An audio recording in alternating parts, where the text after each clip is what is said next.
कुछ दिन पहले मैं दिल्ली का एक बहुत प्रतिष्ठित कॉलेज है, Shriram college of commerce SRCC, वहाँ मैं गया था और मैंने बड़ा खुल के कहा कि स्टार्टअप करना नौकरी करने से बेहतर क्यों है। एक आर्गूमेंट दिया, वहाँ एक आर्गूमेंट छूट गया था, आज मैं आपको वो आर्गूमेंट बताता हूँ।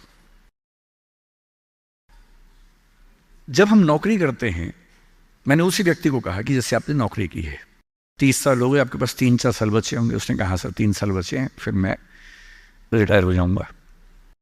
मैंने कहा आपने ज़िंदगी भर में मेरे ख्याल से आपकी महीने की सैलरी आजकल शायद 1.5-2-2.5 लाख रुपए होगी। आपने ज़िंदगी भर में ठीक ठाक पैसा कमाया होगा, पर जितना भी कमाया होगा लगभग उतना खर्च भी हो गया होगा, क्योंकि खर्चे भी तो बढ़ते हैं ना परिवार के समय के साथ। बच्चे हैं, करियर है। बोले हाँ सर, कुछ बचता नहीं है, बस ये है कि काम चल जाता है। मैंने कहा अब 4 साल में रिटायर होंगे, आपने एक घर ज़रूर खरीद लिया होगा नोएडा वोएडा में। बोले हाँ सर, नोएडा में। नोएडा दिल्ली के पड़ोस में है, जहाँ कई लोग रहते हैं। दिल्ली में नौकरी करके घर खरीदना बड़ा मुश्किल काम है, तो दिल्ली में जो लोग नौकरी करते हैं दिल्ली के आसपास घर खरीदते हैं। नोएडा एक जगह है, इंदिरापुरम एक जगह है, गुड़गांव एक जगह है, वहाँ आमतौर पर घर खरीदते हैं, जो दिल्ली से सस्ता मिल जाता है और अच्छा घर मिल जाता है। मैंने कहा रिटायर हो जाएंगे, रिटायरमेंट के बाद कितने पैसे आपके पास होंगे, ज़िंदगी भर की बचत? बोले सर मैंने कुछ स्कीम्स में पैसा लगा रखा है, लेकिन मेरे पास 10-15 लाख रुपए कैश होगा, और जो स्कीम्स मैंने इन्वेस्ट किया हुआ है मैंने सही टाइम पे इन्वेस्ट कर दिया था, तो मुझे महीने का 50-60-70 हज़ार रुपये वहाँ से आता रहेगा, जिससे मेरे खर्चे निकलते रहेंगे, मेरी फैमिली सेफ रहेगी, मेरे हस्बैंड वाइफ हम सेफ रहेंगे। मैंने कहा बढ़िया है।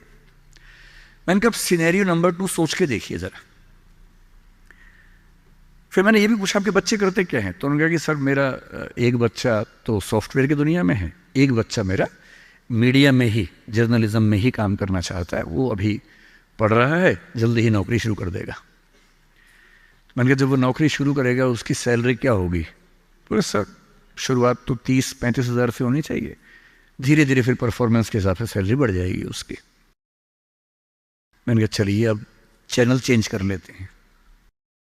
मान लीजिए कि आपने 30 साल पहले नौकरी की जगह अपना उद्यम शुरू किया होता।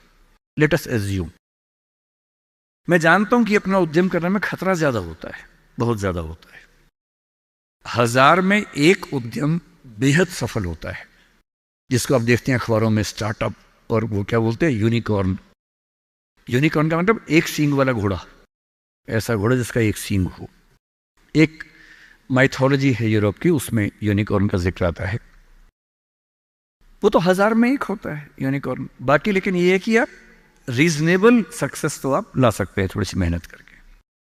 धीरे धीरे लोग आपको जानने लगते हैं, एक ब्रांडिंग बनने लगती है, और 3 साल का मानते हैं कि ब्रेक इवन का एक जस्टिफिकेशन पीरियड है कि 3 साल अगर आपने ठीक से काम कर लिया।